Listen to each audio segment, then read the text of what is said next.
All right. Welcome to another Unlocking Astrology with the one and only Samuel Reynolds, unlockastrology.com.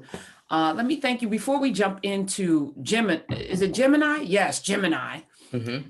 Yeah, I was thinking this morning, you have tapped into something with me. I was watching some spirit, I do my little meditation every morning, and I was thinking about the season that we're just coming out of, Christmas, and you were talking about the three wise men and that astrology is all throughout the Bible, and you think about Herod knowing that this king was coming and then, sending people out to kill the firstborn because of the stars. And then they followed the stars and they gave the gifts based on the stars. We have no problem believing in a virgin birth, three wise men, Bethlehem, the manger, but astrology, and I'm talking to myself right now because I had to like check myself. I'm like, the Bible's full of numerology in magic, but somehow somebody reading charts, there's something off with it. I know you've come to that conclusion yourself already, but I just Yeah, epiphany. So I just want to thank you. sure. No, I mean, that's kind of the big thing. I mean, I think some measure of it is, you know, familial societal conditioning, right? In terms of a perspective. Um, the Abrahamic religions have all kind of come against, in some permutation, against astrology. And I think, as we said in the first class, on one level, they do have just cause, right? One just cause is if you're motioning more toward eternity and the idea of dealing with eternal life and conditioning your soul in relation to eternal life, being too concerned about the temporal, right, could become a preoccupation that distracts you from your journey toward the eternal. And I don't think that has to be the issue with astrology, but it could become that. So people who are like looking at their horoscope, feeling that they have to kind of consult with their astrologer, even to have a bowel movement. I'm actually not exaggerating too much, right? With that, people who kind of become that preoccupied, then I do have questions about their faith, right? Mm. What kind of relationship do you have with your God, if you have a relationship with God, if you're always reliant on the signs? Are you really paying attention to what's happening within your life, within your soul, and thinking about the idea of eternity? Whether you're thinking about it in terms of quote unquote reincarnation, or whether you're thinking about it in terms of quote unquote heaven or hell, however you're thinking about it, people seem to think that astrology has to distract you from that. That could be anything. I mean, that could be the money, you know, because the Bible is clear. It doesn't say money is the root of all evil. It says the love of money is the root of all evil. But as you're talking, and again, it is about the relationship, right? This we're unlocking astrology, but for me, this is a journey of like finding yourself, self-discovery. And as I was meditating today, I was thinking about, the worship of, right, the worship of Muhammad, the worship of Jesus. Like, I think they both came to show you the best of yourself or your Correct. potential. They didn't want you to worship them, put them on a chain and wear them around your neck, to put them on a, on a pedestal in a church and worship them. Jesus was washing feet and hanging with the worst of folk, to show Mm-hmm. you that that is the pathway. Allah showed you the pathway, Buddha, the pathway to yourself. And I think, if anything, this unlocking process for me is like, the journey is eternal because it's what you gather here on this earth in terms of wisdom and knowledge that you pass on to the next, to the next. So you never die because you keep giving it while you're here and being your best, most amazing self in the process through the examples that have been set throughout history. So You got it. even I don't get how people can go down these rabbit holes and not see that connection, that is the most God is the pursuit of, to be like Jesus or Mohammed or Buddha or whomever. Because if their lives were examples, then what are you doing? So we worship, we pray to these people, but we don't embody the things that they did so that we can be, as Jesus said, greater. You can do greater things than I've I done. was just thinking It is that. written. Mhm. It is written, right? All right. I'm sorry. I just No, I mean, one of the things that, along a certain path of Islam, the Sufism path, right, the path of the Sufi, um, is that the word mu, or the prefix mu, like Muhammad, right, Muslim, right, Muslim, you might look at mu relates to embodiment, right, and slim, right, is actually just a contraction for salam, right, so it becomes the embodiment of peace, not just a submission, right. So active in the work of the Muslim, for example, is embodiment, right, is the ways of embodying the path of Allah. When we meditate on the 99 names of Allah, it's not, the attributes are not like different gods, right? It's the one being, right? But looking at the prism of multiple ways in which we can look at it. You might even say different paths by which you come to yourself. So a similar idea is embedded in astrology, which is why I named my site Unlock Astrology, because it's working with these charts as a combination to unlock the self. That's literally the idea. See, and we didn't know this. We didn't have this prior discussion. I didn't know that. Yeah, But that's key. That's kind of, it came out of our dialogue, but I mean, that's kind of one thing in it, because I was a gym rat for a while. I'm gonna go back to it. I mean, fell off during COVID. I think a lot of us have. But I was, I had a locker, and I had a lock on it that I had since I was in high school. And I was like looking at it, I was like, this is just like, looking at a chart, blah, blah. Oh, wow. Right. So that's a similar sensibility to understand what we're dealing with. And understanding not just astrology, but using these different ways of understanding the signs to unlock ourselves. I always test to see if we're of the same spirit, because I do believe that there's one true path, there's one true path in terms of like being on the same page, like we can just disagree about things, but the purpose and the mission should be similar.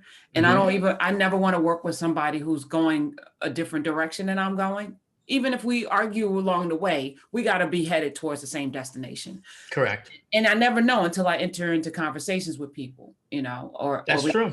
So this today showed me that we are definitely heading. I knew this anyway, but thank you. All right. So let's unlock the Gemini. The Gemini, like the Batman, which is interesting, because then we're talking about duality, right? And what immediately popped in my mind when you said the Gemini and then I said the Batman, I thought about, the 1989 version of Batman, right? Where we had Prince doing the soundtrack, right? And Gemini. Prince is a Gemini. And one of the things I think about is that a series of his videos was dealing with the duality of the Batman, right? In terms of being the Joker, and then also being the Batman. And then on that level, we do have the essence of Gemini, right? Duality. Well, but hold on. Batman is Bruce Wayne.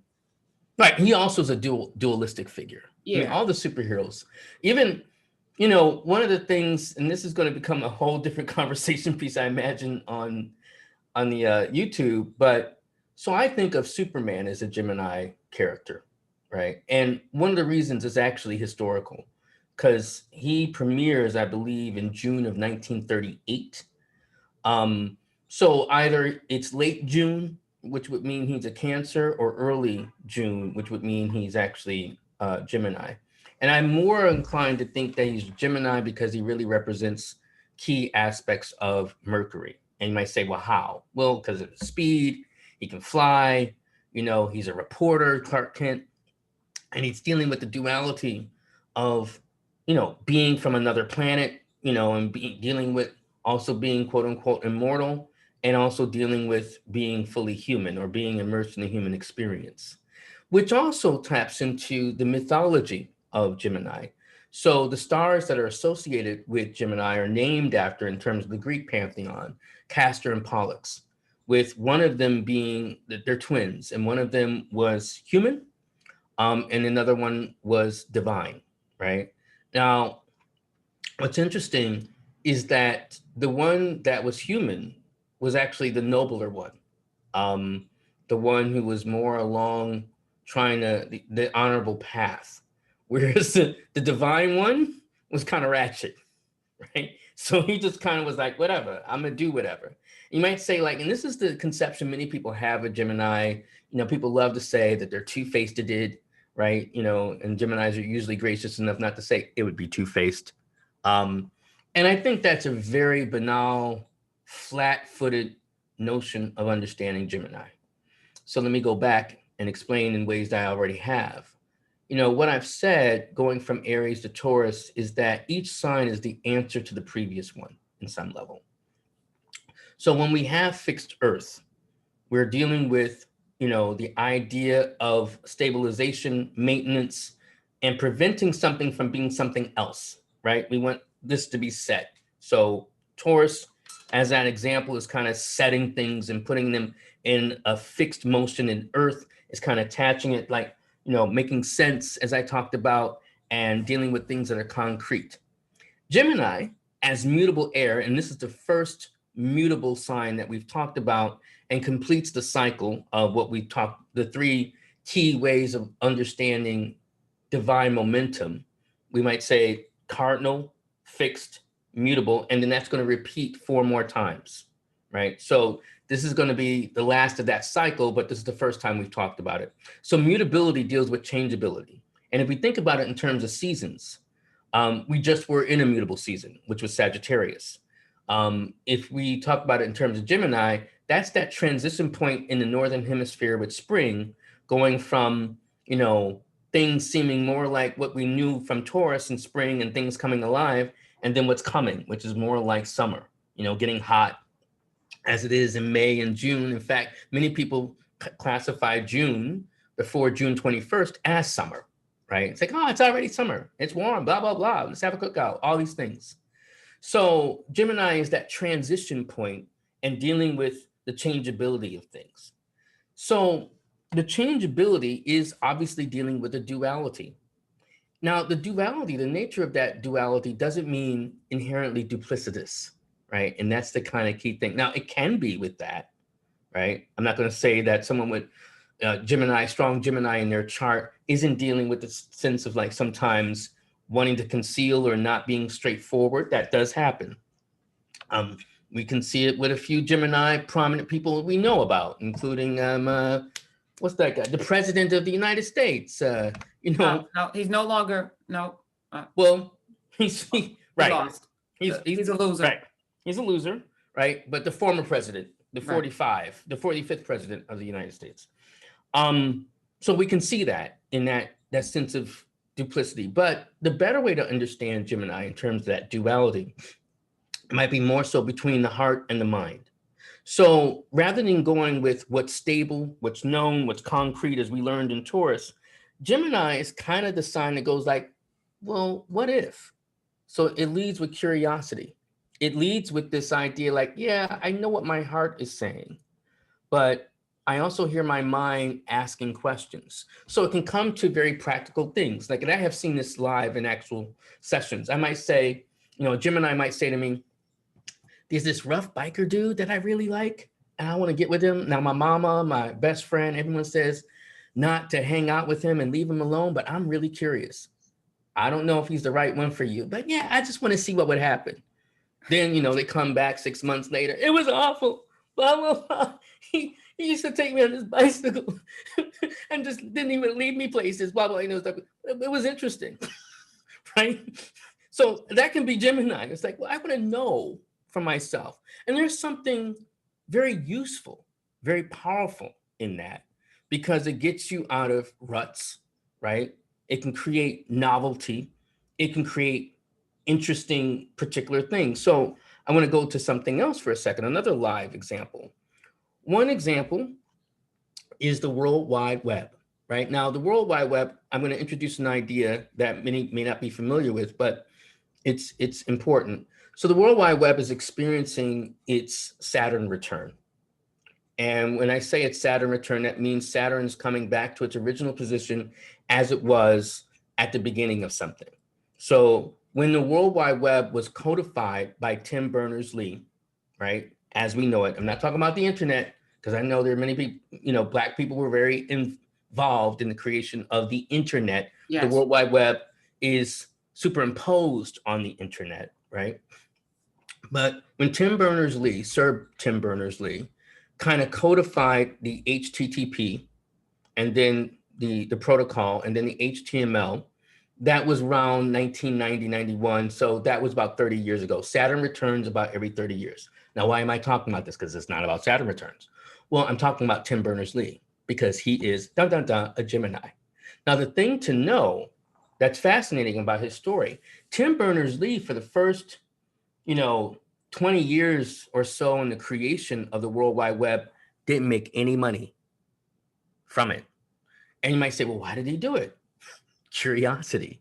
He wanted to create and see if he could recreate a book called Inquire, which was mainly like an encyclopedia in England, in terms of in a digital space where you could link all this different information and that's why we have web pages, all these different ways in connecting different platforms.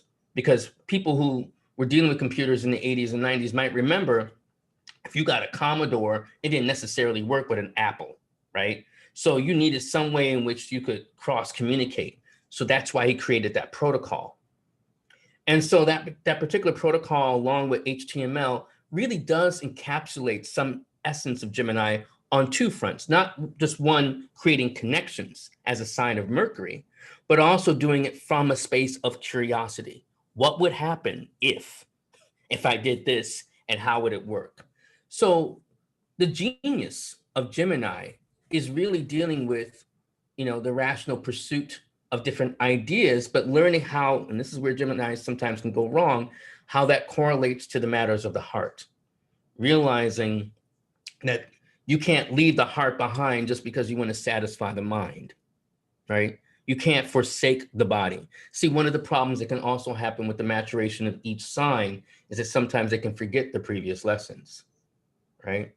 So Gemini can get so attached into like the workings of the minds and what if, and considering different possibilities and options, that what's more practical? What's your heart saying? What's your gut saying? And how are you feeding and dealing with the gut? Now, we're Gemini. Gemini also can feed more of their genius, is recognizing that in their dualistic thinking, one of the things that they can do fairly well is that sometimes they need distractions, right? And you may say like, well, is that feeding their ADHD? To some degree, and we don't want to get into that. And not all Geminis, by the way, I'm saying have ADHD. I don't want anyone to kind of say that one size fits all, or that I have said that Geminis are prone to ADHD. We all are in different permutations, right? But what can happen in terms of the glory of Gemini is that, let's say they have a problem and, that they're dealing with something with work or something that's happening with the family. Sometimes it is good for them to kind of work on a different problem. And this is generally true. This is where we're tapping into all our Geminis, where they can kind of like let the left hand do something else while the right hand is doing something else. And then they can start to see how those two can come together. So one particular show that encapsulated that, or a particular thing where you can see it, if anyone watched House MD, right, which featured Hugh Laurie, who's a Gemini, that really captured that very well. And for those who may not be familiar with that show, House MD, it actually is a takeoff applied to medicine of Sherlock Holmes. Holmes is a play on House, or I should say House is a play on Holmes, and including having, his best friend be Dr. Wilson instead of Dr. Watson, right? Now you say like, yeah, okay, so the actor Hugh Laurie is a Gemini and he used to have to deal with some distraction in order to solve a medical case. Why is that Gemini? Because the creator of Sherlock Holmes was Sir Arthur Conan Doyle, who's a Gemini, right? So, and true to form, one of the fascinating things about Sir Arthur Conan Doyle is that he also dealt with duality in his life. So he was a medical doctor who was, fascinated by mysteries and history. He also wrote books on history. So he created this character, Sherlock Holmes, because he was convinced that that would be an interesting thing to pursue. He gave him the idea of deduction and deductive reasoning, which Sherlock Holmes didn't do. He was a deductivist reasoner. But Sir Arthur Conan Doyle was also very steeped into the occult, right? And particularly doing seances and dealing with aspects of spirituality, which is something that's not commonly known. In fact, on some level, he came to resent Sherlock Holmes, right, as his major character. He tried to kill him a few times, in fact, right? So it's interesting in that the story, you know, in terms of that duality, that fighting, even as I talked about Superman being, you know, delivered to us in June of 1938, I believe, you know, dealing with that particular kind of twist and turn, that fighting can happen even within the inner psyche of the Gemini. Now, how do you resolve that? How does the Gemini have peace? Recognizing, one, that the duality is still in one soul, right? So it's not like it's an eternal war, but an eternal dialogue. And you need that dialogue. Geminis can foster at their best dialogue. The problem is when that dialogue goes on too long. Like, what are you going to do? One other particular way in which we might see this, not related to a sun in Gemini, but a moon in Gemini, none other than Barack Obama. So Barack Obama was fascinating in terms of that he really also lived out his moon in Gemini, you know, like in terms of the duality related to his heritage, you know. He's a Leo. He's a Leo. Sun in Leo, but his moon is in Gemini. So What his is it? moon Pause sign. for a sec. What does that? What difference does that make? The moon versus the sun. So the sun becomes more of the baseline, the overall intention of the soul as manifested throughout the life. The moon becomes more the intimate vehicle by which that person, you know, like a car, by which that person gets through life. So the sun would be like your intention. Like Karen says, I want to go to the store and get some milk, right? But the moon is the vehicle by which you do it, right? It's much more intimate. It's much more, you know, it's your body. It's also some measure of your concrete mind, which relates to your memories. If you really listen to Barack Obama, he's always dealing with this aspect of duality, right? And then, you know, even dealing with some measure of the internal arguments in his mind. So for instance, that kind of transition he was making at the beginning of his presidency related to gay marriage, right? And how he felt, you know, like it's evolving, right? And one other thing that was disturbing to many people, not all of us, but many people related to Barack Obama, with that Gemini was, and this is something that also happens to Geminis. This is not something that's just from within. This is something that happens to them without. People often have some measure of inherent distrust of Geminis because of this duality, which one is going to show up. Right. So with Barack Obama, what was fascinating is like, you know, questions about his heritage. He's Kenyan, right? You know, he's not early American. Or is he really black? He's Muslim, right? Is he really black, right? On both ends, right? I had arguments with black people and white people about like what he was. This is something that happens to Geminis. And it can even come down to very simple things. For instance, one example I like to give, let's say, you know, you agree with a Gemini that you're going to, even someone who has a moon in Gemini or Gemini rising, you agree with them, we're going to go to a Beyonce concert at the band shell in June, right? That's not really happening, people. I don't know. I mean, I'm not in touch with what, you know, concerts, but just giving that as an example. Anyway, so you agree to that. The Gemini, because they're interested, they're curious about things and they do research. They're interested in all things of the mind, usually, looks up in May and says, it's going to be raining that whole week. You know, in terms of for that concert, let's consider something else. Now, someone who's more in their feelings rather than thinking about reason might be like, see, I just knew you're not committed to going with me to see Beyonce because now you're like, want to talk about something else, not recognizing that the Gemini is just trying to evince reason and thinking about what options may be, not necessarily bailing on their friend. So one of the things to be careful of is getting too much into your feels as you talk with a Gemini. That doesn't mean that Geminis may not get in their feels as well. So I'm going to talk briefly about that. People have the impression that sometimes Geminis are loose with their morals, right? And that they don't have like, excuse me, some fixed aspect of their personality or the ways they think. In my experience, there's always some ring past not with a Gemini. Some point where they have something that they hold that is sacrosanct. And one example of that, we could go back to where we started, Prince, right? So Prince is a fascinating example, and I still lament his loss. I was a big Prince fan.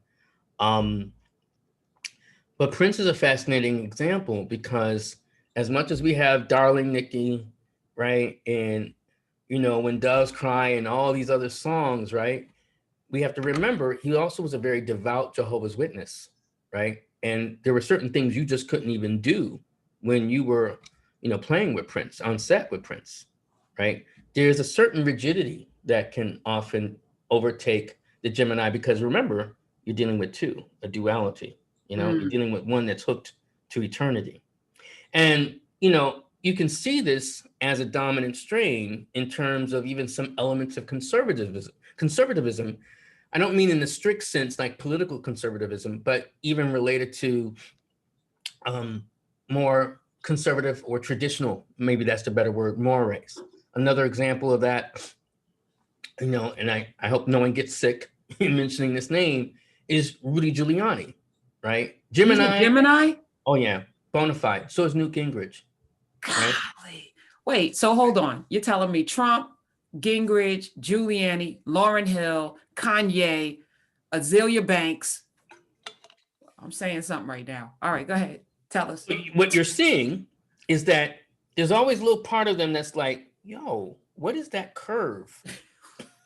And it's not like, because you think like, Giuliani, this man who's been in drag, right? All these other things, shenanigans he's been involved in, but suddenly, he has this one particular moment was like, no, you can't show the Virgin Mary or you can't show the cross like in piss like that. Wait, what? Like, why that? It's going to always be that. You brought a woman into Gracie Mansion that wasn't your wife. Dude. Right. But we can't put dung. You can't have an art display with dung on the Virgin Mary. That's what it was, dung. Dung, right. So, and I think there was also a cross and piss. I think that also. Was it? Okay. Yeah. Right. Yeah, I think there was that too. That whole exhibit. He was like, no, you can't do that. And now we have to have Disney at 42nd Street, in Times Square. We got to have that too. Right. So I'm going to clean up Times Square, but like I can get caught on video looking like I'm about to go into my pants, as most recently we saw him. Anyway, and I'm not saying that Geminis, are inherently quote unquote hypocritical. I'm more so pointing out there's something that there's a core part of them that allows them to justify in their minds. There's a righteousness. They have the reason why in their mind. Is there's a righteousness. I mean, one funny story I like to relay is my first inkling of this when I was like starting my studies in astrology. I was an actor and I was working on set with a Gemini actress.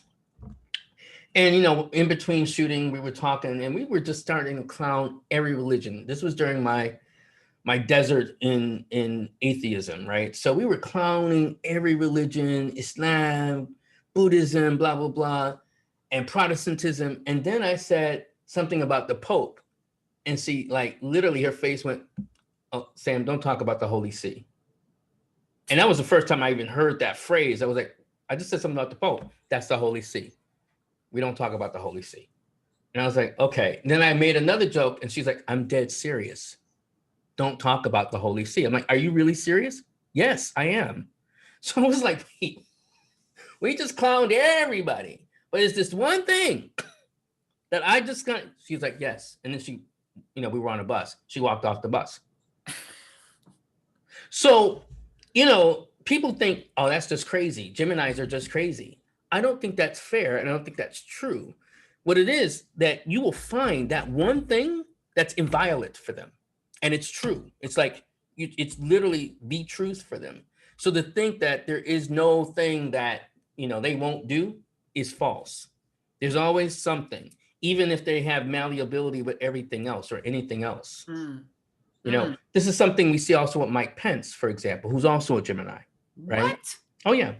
So Trump and Pence are Gemini? Both Geminis. What the hell?